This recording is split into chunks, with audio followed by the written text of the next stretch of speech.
Üdvözlöm Önöket, ez itt a BMS Tech Podcast, boldog új évet kívánok, én Kocsis Sándor vagyok, 2026-ban is, számomra egyébként hihetetlen módon már a harmadik évadot kezdjük el. 2026-ra rengeteg új vendéggel, témával és tartalommal készülünk, azonban két dolog biztos, hogy változatlan marad. Egyrészt, hogy közérthetően beszélünk az informatikáról, a másik pedig, hogy az informatikai közérthetőség nagykövete, az önök abszolút kedvence, a tanár úr, Tiba Tamás újra itt van velem. Szia Tamás, boldog új évet itt az adásban is. Szia Sasa, boldog új évet a nézőknek, hallgatóknak is. És természetesen folytatjuk a mesterséges intelligenciával foglalkozó sorozatunkat. Mai vendégünk Szilágyi Dániel, a Third Mind alapítója. Szia Dani! Sziasztok, köszönöm, hogy itt lehetek. Ugye alapvetően ezt tudjuk, és nem véletlenül kezdtük el, és nem véletlenül választottuk ezt egy ilyen mini sorozatnak az adásban. Most mindenki, vagy legalábbis fogalmazunk így, nagyon sokan az AI-ról beszélnek. Azonban azt látom, hogy viszonylag kevesen értik egyszerre a technológiát, és hogy ezt hogy lehet egy vállalati struktúrába beépíteni. Hogyha be kellene magadat mutatni, hogyan definiálnád magad ebben a nagy AI zajban? Én alapvetően katalizátorként és építőként tekintek magamra. A nagyvállalati közegből jövök, ott kezdtem a karrieremet, ahol megtanultam, hogyan működik a piac, és hogyan működik a nagyvállalati gépezet. Majd cégeket alapítottam, amik kifejezetten a mesterséges intelligenciára fókuszálnak, mert láttam, hogy milyen óriási lehetőség van ebben a technológiában, hogy mennyire tudja segíteni az emberek és a cégek működését. És jelenleg a Third Mind társalapítójaként azon dolgozom, hogy a cégek az AI-t, a mesterséges intelligenciát hatékonyan, az embert a központban tartva vezessék be ezt az új technológiát. Mi, amikor először találkoztunk a Danival, rögtön olyan volt a beszélgetés, mintha 1000 éve ismernénk egymást, így megtaláltuk a hangot, és egy csomó dolgot hasonlóan látunk. Nekem nagyon tetszik az, ahogy ő ezt a területet látja és kezeli. Ez a híd szerep, amit ő betölt, azt szerintem nagyon fontos, mert a technika az önmagában csak egy lehetőség, és az ember, illetve az üzleti stratégia nélkül nem túl sokat ér. Szerintem ez egy jó bevezetés volt és bemutatkozás, azonban mielőtt folytatnánk és a következő kérdésbe belemerülnénk, néhány másodpercben kérem a türelmeteket, ez nem több mint 10, ugyanis bejelentkeznek együttműködő partnereink, önöket pedig megkérem, iratkozzanak föl csatornánkra. Partnereink Ingram Micro Magyarország Kft. Hewlett Packard Enterprise, Third Mind, Pod2You. Már is itt vagyunk, és folytatjuk, és a Tomi valahogy úgy fogalmazott az előbb, hogy te egyfajta híd szerepet töltesz be, de hogyha ezt a piaci szemüveget én leveszem magamról, akkor indokolt ez a hype, vagy pedig kicsit túlértékeljük az AI-nak a szerepét?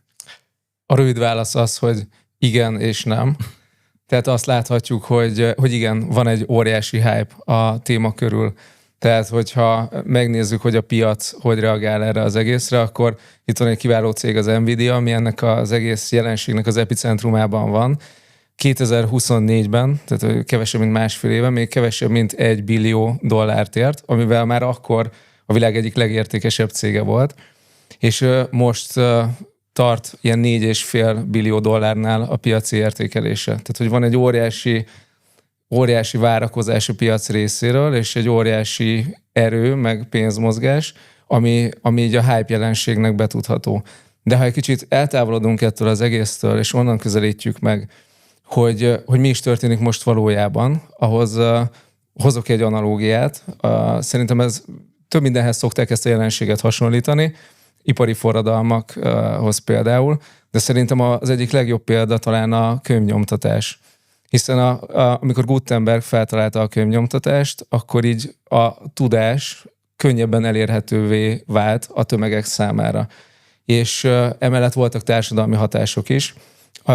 A reneszánsz akkor jelent meg Itáliában, és a reneszánsz hatását felerősítette egész Európában, és így a technológia és a társadalmi hatásnak egy csodás eredménye volt.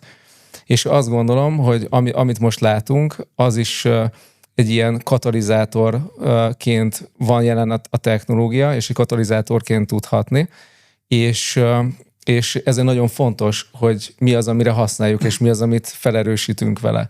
Tehát például a jelen társadalmunknál is önmagában az AI-t nézni nem érdemes a társadalmi dinamikákkal együtt nézni, és nagyon fontos, hogy pozitív, humánközpontú érzéseket erősítsünk fel, mert a reneszánsz is a tudományok virágzását, az emberközpontúságot hozta el.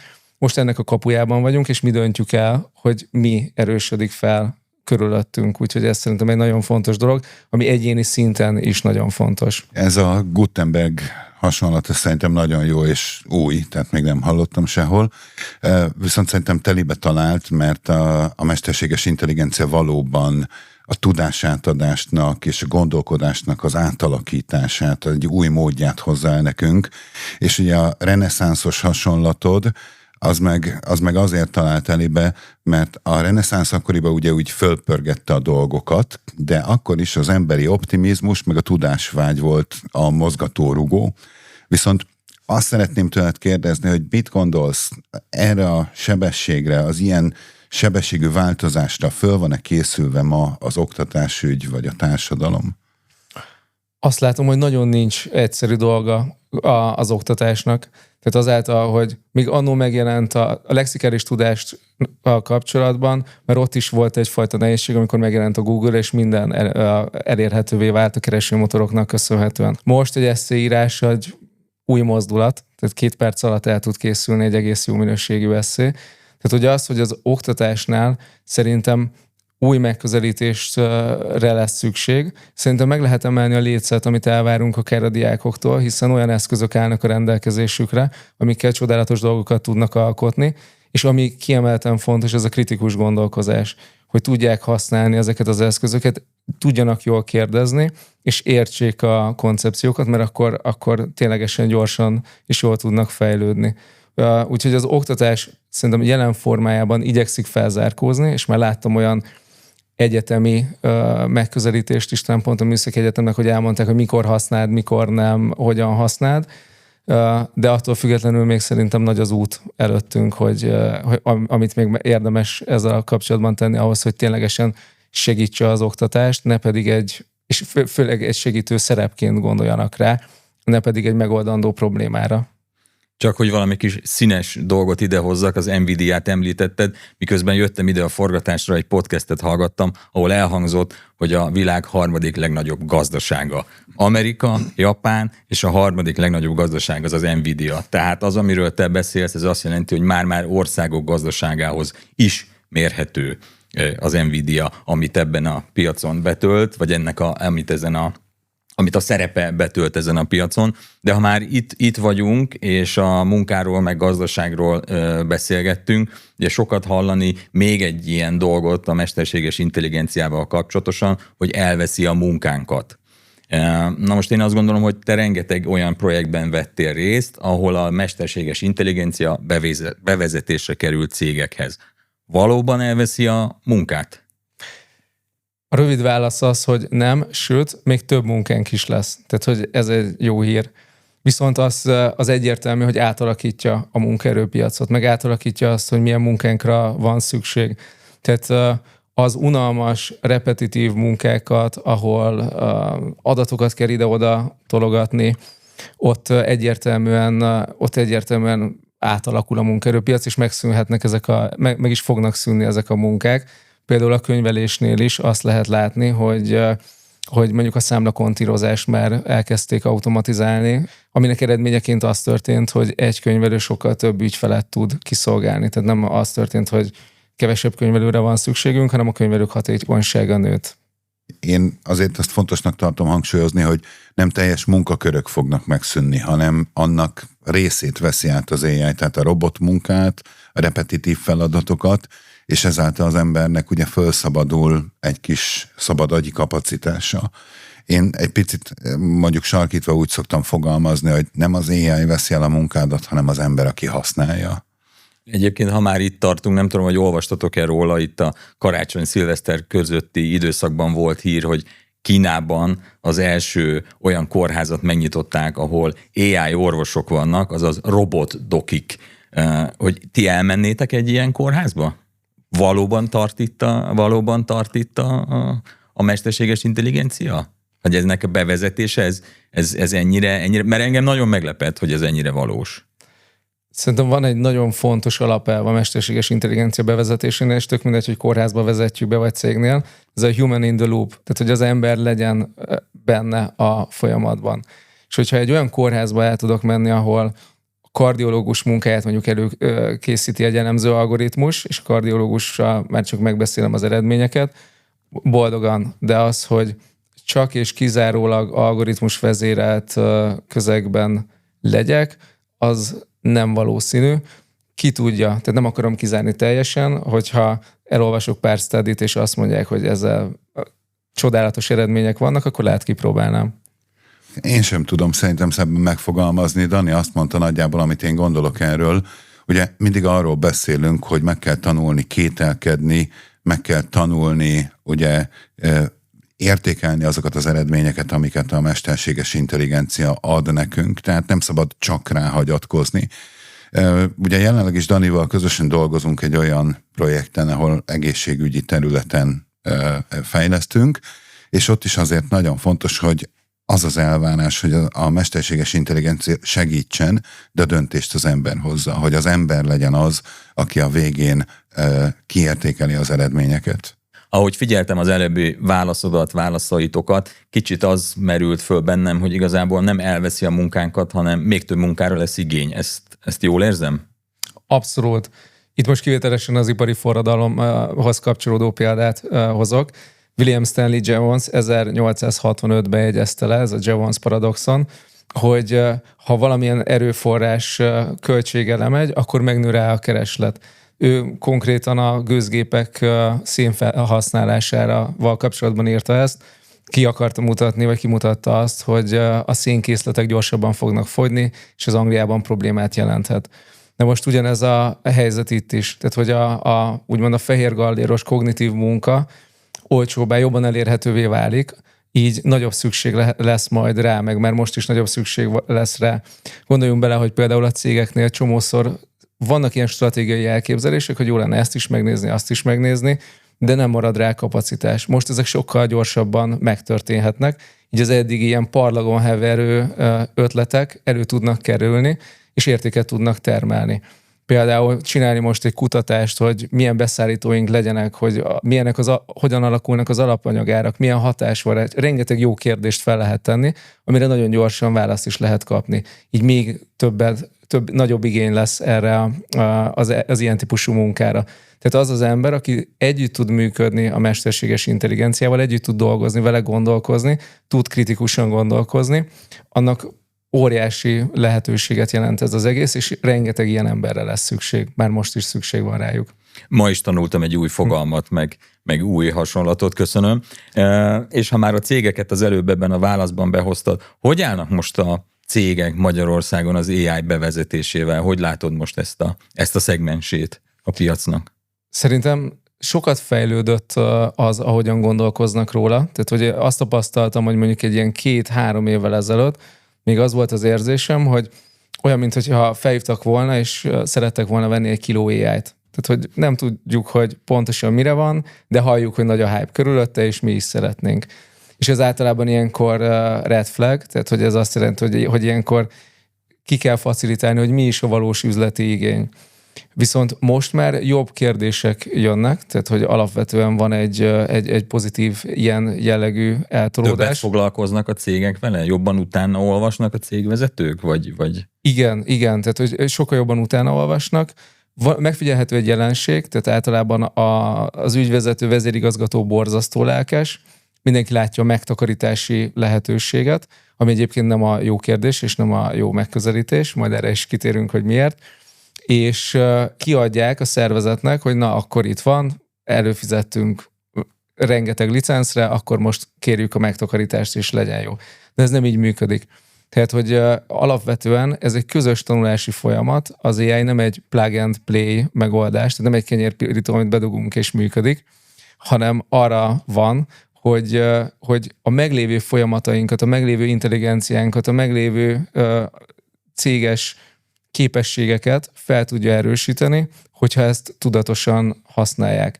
Tehát, hogy egy ideális esetben a cégvezető kifejezetten odafigyel arra, hogy fogja a kezét a szervezetnek, az ezért felelős embereknek, és egy közös tanulási folyamat legyen ez az egész. Itt már egyből bejön az oktató központ szerepe is, úgy érzem. Én megjegyeztem, hogy az AI nem kenyérpirító, tehát ez a lényeg, ezt ma megtanultuk, de amúgy teljesen egyetértek, tehát a közös tanulási folyamat ez egy nagyon-nagyon jó kifejezés. És igen, oktató központként mi abban hiszünk, vagy azt gondoljuk, hogy mi szeretnénk ott lenni az első lépésektől, és végig kísérni ugye a partnereinket, hallgatóinkat ezen az úton, mert ez valóban egy út, és elindulunk valahonnan, és ezek után a beszélgetések, tanfolyamok után mindig egy nagyobb tudáséhség szokott kialakulni a hallgatókban, és tovább akarnak menni. Erre rácsatlakozva, hogy igen, látható, hogy amikor ott van tehát hogy megint a képzés, a tudás, akkor megváltozik a kérdés is, amit feltesznek. Alapvetően gyakran azt a kérdést teszik fel, hogy hogyan spórolja meg 5 ember munkáját. Ez nem a jó kérdés, ez nem a growth mindset, ez nem a növekedés segíti. A jó kérdés az, hogy az 5 emberemnek hogy adjak annyi eszközt és lehetőséget és képességet a kezébe, hogy 50 embernyi értéket tudjon termelni. És ez már az embereknek is egy motiváló, izgalmas kérdés, és a vezetőnek is borzasztó jó, hiszen a spórolás oldaláról nézzük, akkor van egy matematikai korlátja annak, hogy mekkora eredménye lehet ennek az egésznek, az összes költség, az elméleti teteje ennek. Viszont, hogyha a bővülés oldaláról közelítik meg, akkor a határa csillagoség elméletileg bármi elérhető. Viszont nagyon fontos, hogy ez az egész ott kezdődik, hogy az emberekbe investáljunk, és az emberekkel foglalkozzunk. Pont mindig azt látjuk, hogy egyre többet és egyre még akarnak. Hogyha már szóba kerültek a lelkes cégvezetők, meg vezérigazgatók, és akkor vágjunk át egy kicsit a gyakorlati részébe. Megnézi ezt a műsort, és azt mondja, hogy én ezt a szemléletet be akarom vezetni. Mi az az első 1, 2, 3 lépés, amivel el kéne kezdenie, és akkor mi a jó kérdés? Azzal érdemes elkezdeni, hogy a cégvezető elkötelezi magát, hogy ő ebben a folyamatban aktívan részt vesz. Tehát nem egy fentről lefele irányítás van, hanem aktív résztvevője ennek a tanulási folyamatnak. És nagyon fontos, hogy ehhez megteremtse a szervezeten belül egyébként a pszichológiai biztonságot. Mert ez egy új dolog, ez kísérletezéssel jár, és minden kísérletezésnek vagy sikeres, vagy kudarc az eredménye. A kudarc is pozitív dolog, hiszen az is adat, amiből tanulunk. Tehát például ott volt a NASA és a SpaceX közti párhuzam, vagy ott van, ahol az látható, hogy a NASA arra optimalizálta a működését egy időben, hogy mindenféle kudarcot elkerüljön. Ehhez képest jött az iparágat felforgató új szereplő, a SpaceX, és ők azt csinálták, hogy kifejezetten a kudarcból akartak tanulni, és elfüstöltek legalább 3 rakétát, amiből rengeteg adat keletkezett, rengeteget tanultak belőle, és most a NASA szerződésekkel visznek az űrbe tárgyakat, már embereket is.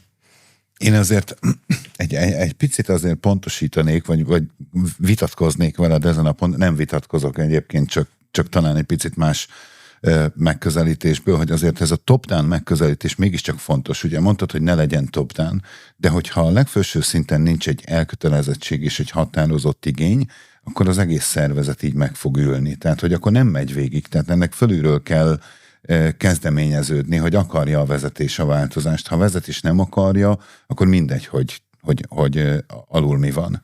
Teljesen egyetértek. Lehet, hogy akkor nem ez jött át abból, amit mondtam, de igen, tehát, hogy mi is a folyamatot úgy kezdjük egyébként, hogy először a vezetőséggel beszélgetünk, mondjuk a vezérigazgatóval, és segítünk neki megfogalmazni az első kommunikációját, amiben lerajzolja az irányt, megmutatja a víziót, hogy hova akar eljutni a cég életében a mesterséges intelligencia bevezetésével. Nagyon fontos, hogy továbbra is az üzleti célok a fontosak, és a mesterséges intelligencia csak egy eszköz. De fontos, hogy nyíltan kommunikáljunk róla.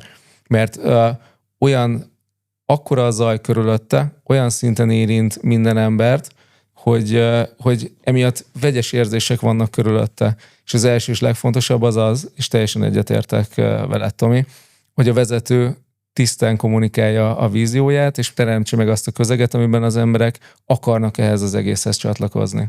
Igen, mondtad ezt a több a kudarc, mint a sikert. Én úgy látom a mi saját tapasztalatunk alapján, hogy ott szokott siker lenni, ahol ezek után a kezdeti iniciatíva után megalakul egy munkacsoport, akik onnantól kezdve közösen kezdenek gondolkozni, és akkor kevésbé vesznek el ezen az úton. Abszolút. Tehát szerintem én azt látom működőképesnek, hogy megalapul ez a munkacsoport, megkapják a teret a kísérletezésre, és aztán beszámolhatnak a kudarcokról is, mert az is tanulás az egész szervezetnek, és a sikerekről is. És így mindig vannak, akik úgymond early adopterek, akik korán elkezdik, érdemes velük őket összegyűjteni, és velük megalapítani ezt a munkacsoportot, és vannak, akik egy picit eltolják maguktól, de azok is, akik látják, hogy napi szinten valójában milyen eredményeket érnek el más kollégák, azok is szívesen csatlakoznak egy idő után ehhez a folyamathoz. Még talán annyit, hogy azért arra figyelni kell, hogy ne csak kudarc legyen. Tehát, hogy kell egy kis sikerélmény is, mert nagyon sokszor az löki tovább ezt a folyamatot. Igen, és ezért fontos, amikor például, hogyha mi facilitáljuk ezeket a kísérleteket, akkor először az alacsonyan lógó gyümölcsökre optimalizálunk, hogy le tudják szakasztani. Ezek ilyen összefoglalások, személyes produktivitás növelése, amivel rögtön látják az értékét, és aztán lehet nagyobb fába vágni a fejszéket, és csillagrombolót építeni. Itt a végére, anélkül, hogy különösebben megbeszéltük volna, az én személyes megérzésem az, hogy most megkapirgáltuk a felszínt, de azért még rengeteg kérdés maradt szerintem bennem is, és a hallgatóktól is nézőktől is fognak érkezni kérdések. Szerintem érdemes lenne ezt még tovább vinnünk egy következő műsorba is, de itt a lezárásként milyen gondolatot tudnátok mondani, mivel zárnátok le a beszélgetésnek ezt a részét, ahova jutottunk? Én annak örülnék, hogyha azt vinnénk el ebből a beszélgetésből, hogy ez nagyon fontos, hogy mi egyéni szinten hogy állunk ehhez a nagyon meghatározó folyamathoz. Az egész folyamatnak még egy korai szakaszában vagyunk, tehát hogy ennek a jelentősége ennél már csak nagyobb lesz. És az, hogy ez érzelmileg egy pozitív várakozás legyen hozzácsatolva, ne pedig a félelem, ne pedig az eltolás, ez nagyon fontos, mert a társadalmi hatások és a technológia együtt működik, és a technológia csak egy felerősítő eszköz, és nem mindegy, hogy mit erősít fel. Tehát, hogyha tudatosan a kíváncsiságot és a felfedezést tudja magában erősíteni mindenki, akkor egy jó világot tudunk építeni. Ezzel teljesen tudok azonosulni, és azt gondolom, hogy nekem nem is inkább két lezáró gondolatom van. Az egyik az, hogy az ember maradjon a központban, és én egy picit úgy érzem, hogy amúgy a mesterséges intelligencia nagyon egy emberközpontú újdonság, és ezt tartsuk szem előtt, és ez fontos. A másik pedig, hát egyszerű, nem kenyérpirító. Egyébként a végére, hogy én is valami kis színest még egyet idehozzak, szintén egy műsorban hallottam, 2025, és hogy mennyire fontos, hogy mennyire ott van már az egyéneknél egyébként a mesterséges intelligencia, főleg a nagynyelvi modellek. 2025-ben a harmadik legtöbbet letöltött applikáció telefonra a ChatGPT volt. Ez egy globális lista. Én azt gondolom, hogy ez mindent elmond, hogy a mesterséges intelligencia az nem a jövő, hanem már itt van. Uraim, köszönöm szépen, hogy itt voltatok. Szerintem maradjunk annyiba, hogy folytatni fogjuk. Köszönöm szépen, hogy itt lehettem. Örültem nagyon. Köszönjük, Dani. Önöknek is köszönjük, hogy itt voltak és megnéztek, meghallgattak minket. Ha bármilyen kérdésük, észrevételük van, akkor az itt lent olvasható e-mail címre várjuk őket. Addig is iratkozzanak fel csatornánkra, itt is és a Spotify-on is. Kövessenek minket a közösségi médiában, és jövünk hamarosan. Minden jót, hello! Partnereink Ingram Micro Magyarország Kft. Hewlett Packard Enterprise. Third Mind. Pod to you.